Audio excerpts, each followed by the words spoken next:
कल्याणमध्ये बंद पडलेले ट्रॅफिक सिग्नल सुरू करण्यासाठी तिथल्या नागरिकांनी या ट्रॅफिक सिग्नलला आदरांजली वाहिलेली आहे। या ट्रॅफिक सिग्नलची शोकसभा घेऊन त्यांनी खेद व्यक्त केला। पाहूयात हा आमचा स्पेशल रिपोर्ट।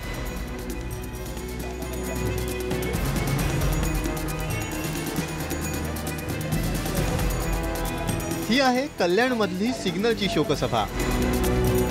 असं गडबडून जाऊ नका, तुम्ही अगदी बरोबर ऐकलंत।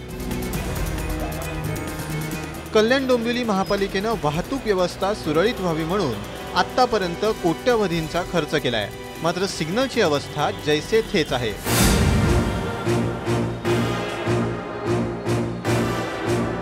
अनेकदा तक्रार करूनही महापालिकेने याची दखलच घेतली नाही। म्हणूनच झोपलेल्या प्रशासनाला जागं करण्यासाठी कल्याण डोंबिवलीकरांनी चक्क सिग्नललाच श्रद्धांजली वाहिली।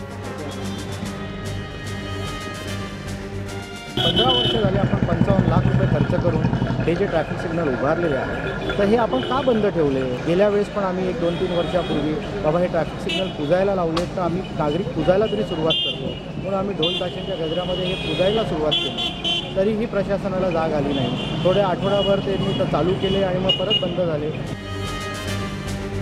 कल्याणमधील संकल्प प्रतिष्ठान या सामाजिक संस्थेनं महापालिकेच्या या कारभाराचा असा अनोखा निषेध नोंदवलाय।